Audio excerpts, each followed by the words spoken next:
vous dire combien nous avons été heureusement surpris d'être débusqués, comme débusqués, dans ce petit village de la Haute-Marne, la Villeneuve-aux-Rois, où nous vivons maintenant depuis plus de 20 ans. Un petit village de 70 habitants qui est à côté de Chaumont et pas loin de Colombey, les deux églises. Ça situe peut-être mieux géographiquement les choses. Et nous avons été aussi très heureux qu'il soit fait appel à nous pour témoigner de ce que nous avons pu vivre tous les deux à Quessioles, qui a été un partage sans arrêt. J'aurai l'occasion d'y revenir parce que sans ma femme, il y a des tas de choses que je n'aurais pas pu faire. Mais voilà ce que je peux dire. Qu'est-ce que tu en penses? Je pense comme toi. Je pense qu'on a eu une chance merveilleuse avec cet hôpital. Merveilleuse. C'était... Non, mais que 25 ans après, on vienne nous demander de témoigner, ça nous fait de revenir un petit peu en arrière et ça nous rajeunit tous les deux.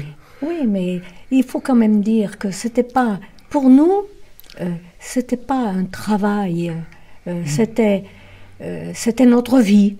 Voilà. C'était tout à fait intégré, c'est ça. Et on était heureux, et il n'y a pas eu un seul jour sur les plus de 20 ans qu'on y a passé où on a regretté d'y être allé. Jamais. Jamais.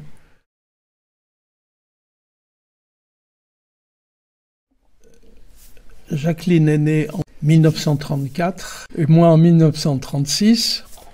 Nous nous sommes connus très jeunes. Elle habitait Montpellier et moi Lyon, et il a fallu une croisière en Grèce pour que nous nous rencontrions. Nous nous sommes mariés jeunes, et très vite, Jacqueline m'a facilement convaincu d'abandonner mon projet de faire des mathématiques pour me joindre au sien et à sa vocation. C'est pour ça que nous avons fait ensemble nos études médicales à Lyon, ensemble passé l'internat spécialisé des hôpitaux psychiatriques, ensemble été interne au Vinatier, et nous avons aussi passé ensemble le médicat des hôpitaux psychiatriques qui existait à l'époque. Et pour la petite histoire, il y avait une épreuve qui était assez éprouvante, un oral qui consistait à l'examen public devant un jury à la chapelle de l'hôpital Sainte-Anne de deux malades.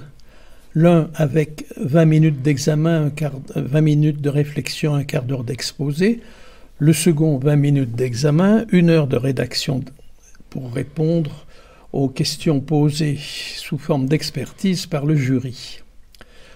Je dis cela parce que c'était le seul moyen qu'on pouvait avoir d'apprécier comment un sujet se comportait avec un sujet malade. Voilà. Bon, nous avons donc réussi ce concours du médicat.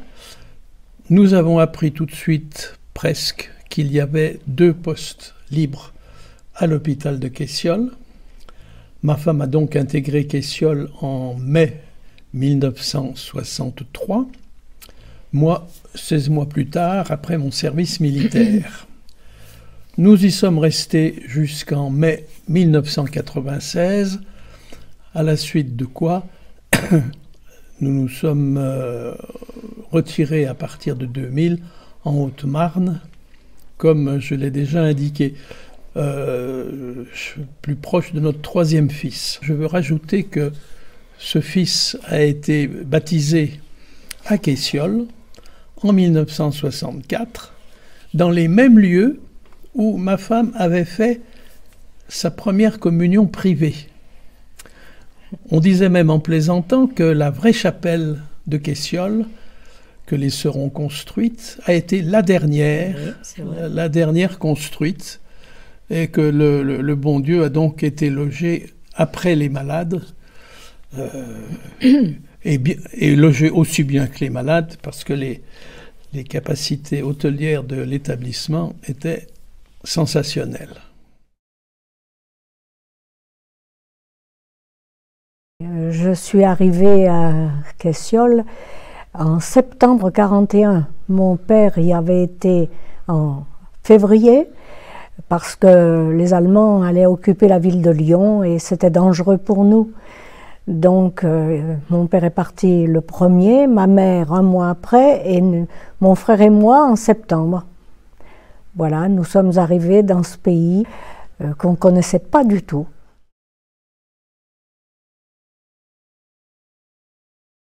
Mon père a pris le poste de médecin à l'hôpital de Quessols, mais à l'époque, le concours des hôpitaux avait été supprimé. Donc il était là simplement, on peut dire, de passage.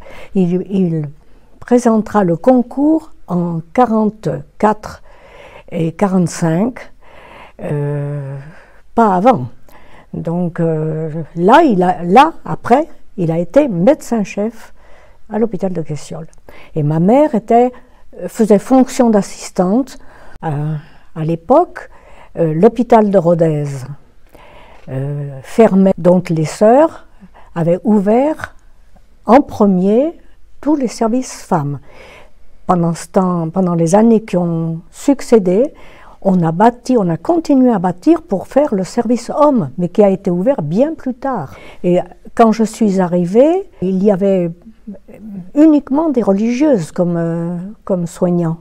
Il n'y avait aucun infirmier. Les religieuses avaient une cellule à l'étage. Et l'étage n'était pas cloisonné, c'est-à-dire que c'était ou des dortoirs ou des salles de jour.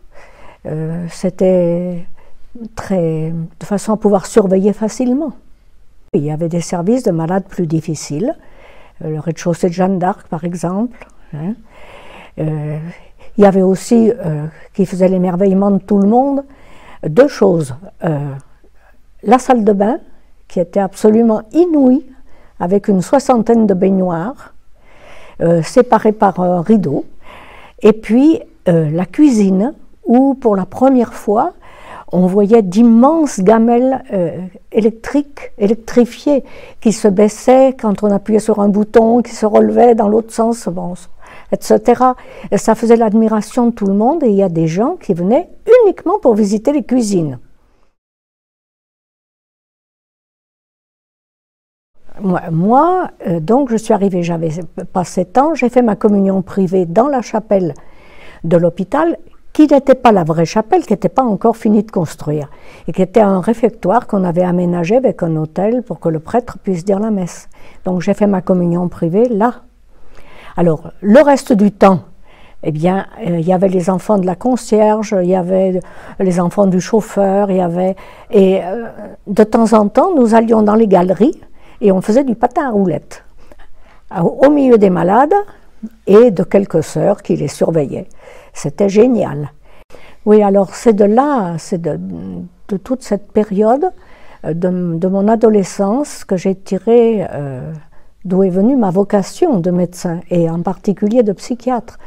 À partir de l'âge de 12-13 ans, mes parents m'emmenaient dans les services pour apprendre à faire les piqûres, pour apprendre à faire manger une malade difficile qui refusait de s'alimenter, pour me montrer un peu tout ce qu'ils aimaient eux, et qui a fait que je me suis... Pour moi, ça n'a pas été un problème. J'ai toujours su, à partir de, je sais pas, 7-8 ans, que j'allais devenir médecin comme mon père et comme ma mère, et pour soigner les malades mentaux.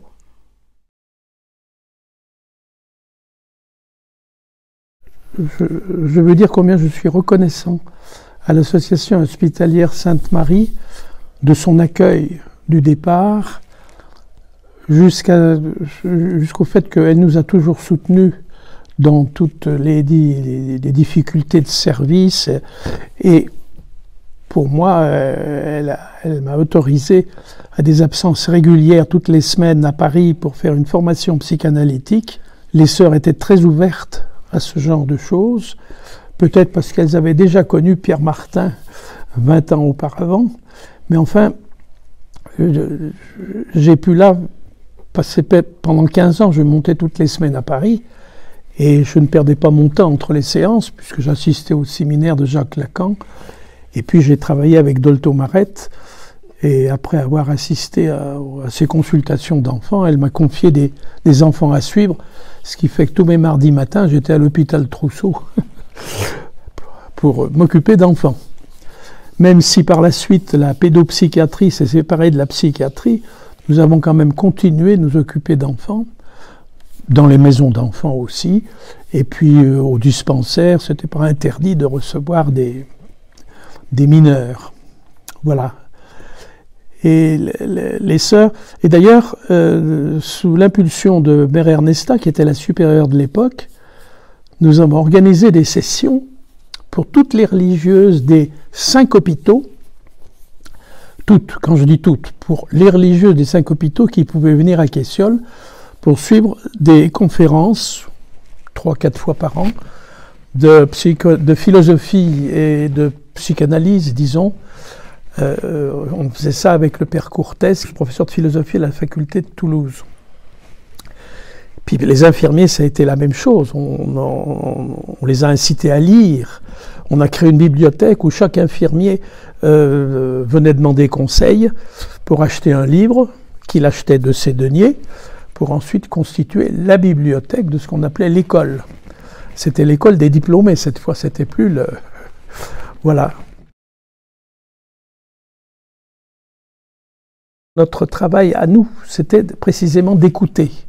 Il n'y avait pas, j'aime bien cet exemple, il n'y avait pas de lacrymomètre pour mesurer la quantité de larmes et ainsi se rendre compte de la gravité d'un état dépressif, par exemple. C'est un peu humoristique, mais ça veut bien dire ce que ça veut dire.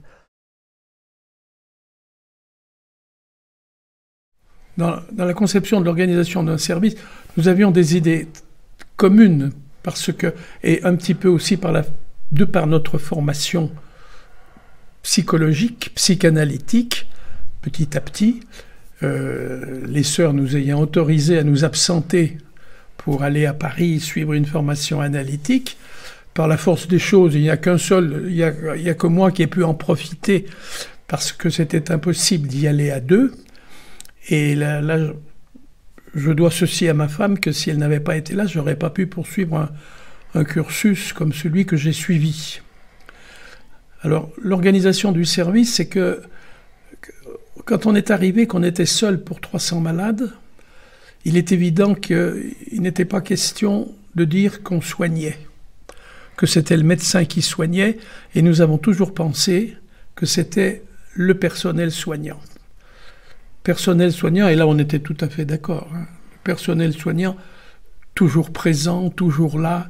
Mais qu'on formait à savoir écouter et à différencier le comportement en fonction du diagnostic du malade.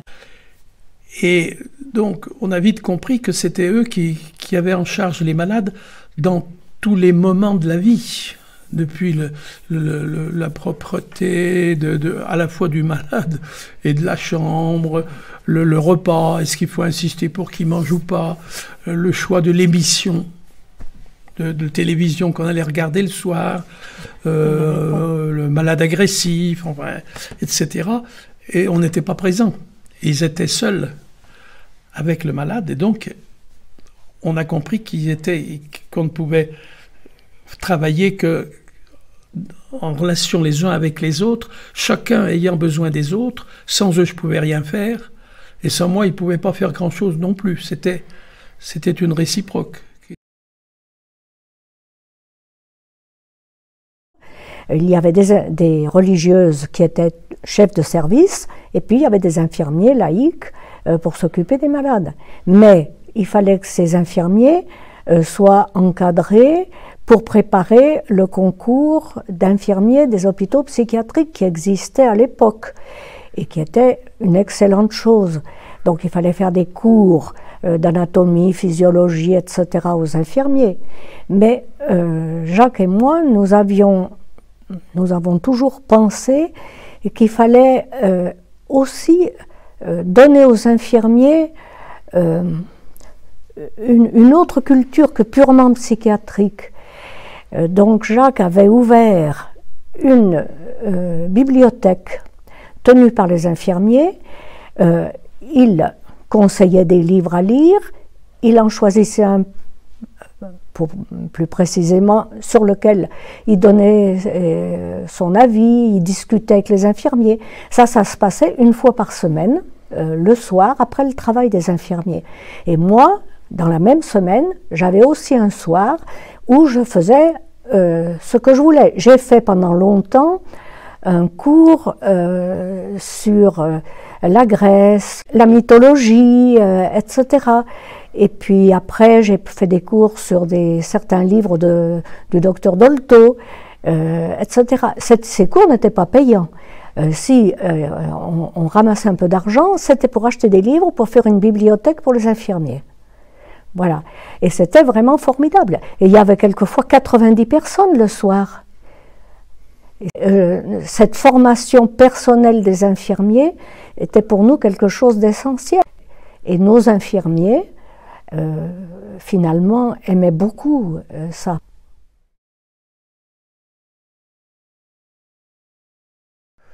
Pour en revenir à l'organisation du service et aux soins, il est évident que nous ne pouvions pas nous contenter à l'époque de simplement la camisole chimique ou des neuroleptiques, d'autant que de l'avis de chacun, la maladie mentale ne se guérit hélas pas.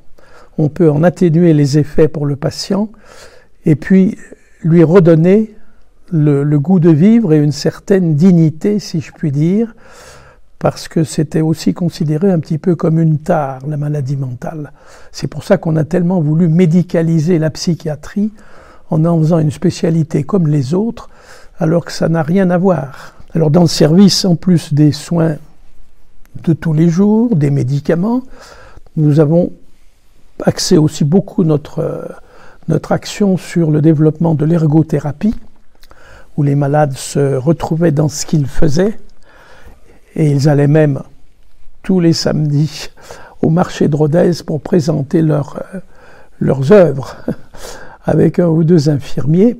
Les produits de l'ergothérapie ne se vendaient pas qu'au marché de Rodez, ils se vendaient aussi sur place, sur commande, et les malades pouvaient voir les clients venir dans les ateliers. Ils se vendaient aussi au cours des kermesses annuelles qui étaient organisées par les infirmiers, qui étaient très fréquentées, autant par les familles de malades que par des étrangers, si je puis dire. Et les avenues de Quessoles étaient noires de monde. Voilà. À côté de ça, il y avait un club, il y avait un salon de coiffure, enfin tout ce qui peut se rapprocher de la vie de tous les jours.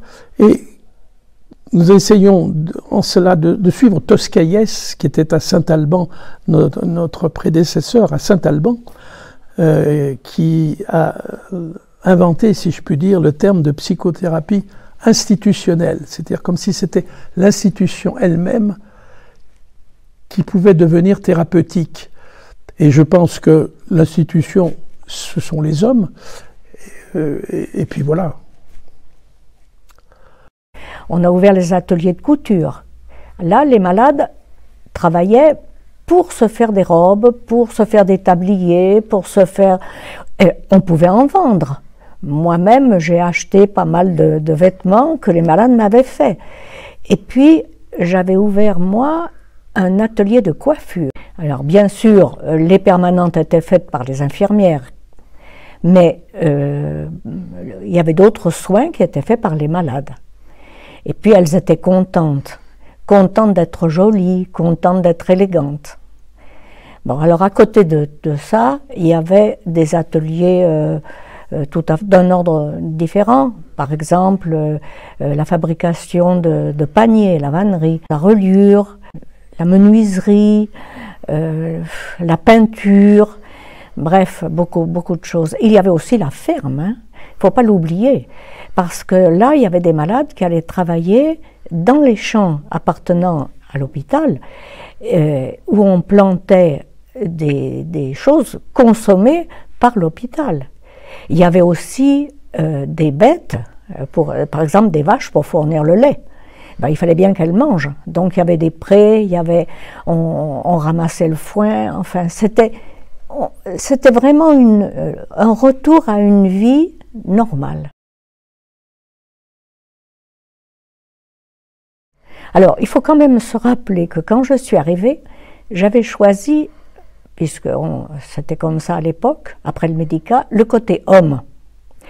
Et donc mon mari avait l'autre côté qui restait à fournir en médecin, côté femme. On est arrivé en mai, et voilà qu'en septembre, un inspecteur du ministère est venu pour nous dire que maintenant, il fallait qu'on soit sectorisé. C'est-à-dire qu'on est à la fois des malades hommes et femmes, puisqu'on avait un secteur dont on avait la charge complète. Alors, du coup, il a fallu se partager. J'ai donné la moitié des services femmes à Jacques et j'ai pris la moitié des services hommes pour moi.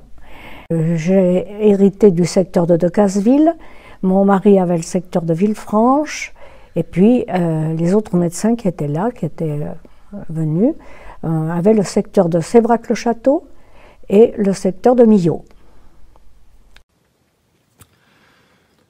La sectorisation a donc amené chaque médecin à avoir un service hospitalier mixte, mais il s'en est suivi aussi le développement de quantité de structures extra-hospitalières, des lieux de consultation, la création des centres médicaux psychologiques, la possibilité de visite à domicile par les infirmiers. Il fallait aussi compter avec les CAT, les MAS, les établissements de l'ADAPI qui étaient dans nos secteurs, les maisons de retraite. L'association hospitalière Sainte-Marie a elle-même ouvert un CAT à proximité de Quessoles et un atelier protégé dans la région de Nocelles. Nous avions également rencontré tous les médecins de nos secteurs respectifs pour bien préciser les conditions d'une collaboration qui était souhaitée des deux côtés. Nous ne chômions donc pas et finalement nous n'avons jamais eu le temps de faire de la clientèle privée, surtout moi avec mes absences hebdomadaires. Un ancien interne de Quessoles, le docteur Régis, s'était installé à Villefranche-de-Rouergue en libéral, bientôt rejoint par une deuxième psychiatre. Ils étaient intégrés à notre équipe, participaient aux synthèses et une unité d'une dizaine de lits de cure libre avait été créée à l'hôpital de Villefranche par le directeur de l'hôpital général. Ce n'est que peu avant notre départ que la création d'une clinique a été décidée avec M. Dupont, qui était le directeur de Quessoles à l'époque, en même temps qu'il m'avait aussi chargé de l'organisation d'une masse à l'intérieur même de l'hôpital de Quessoles. Vous voyez, pour plaisanter, que faute de pouvoir modifier une structure psychotique, on a multiplié les structures extérieures. Mais le malade était suivi et sécurisé dans son existence même et pas seulement dans les moments d'hospitalisation.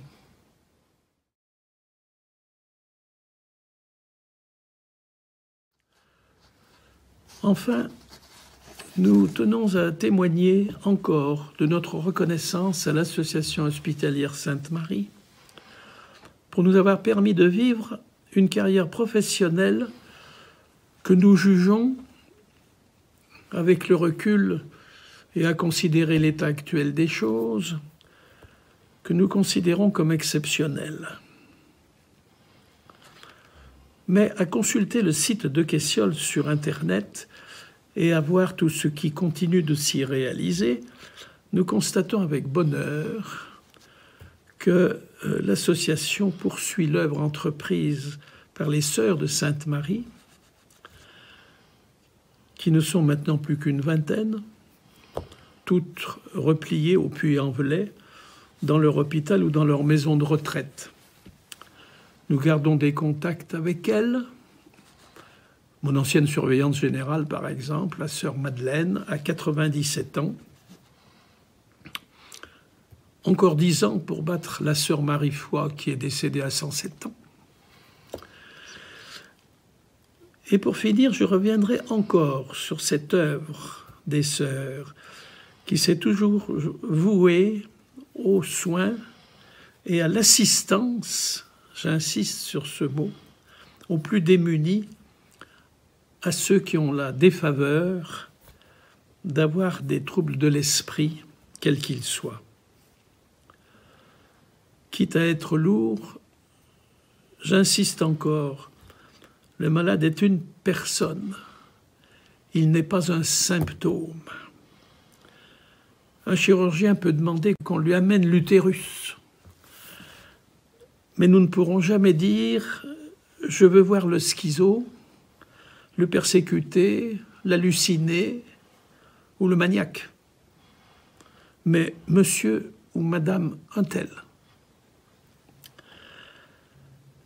Merci d'avoir bien voulu et pris le temps d'écouter des anciens, vraiment très anciens, un peu radoteurs, mais toujours psychiatres.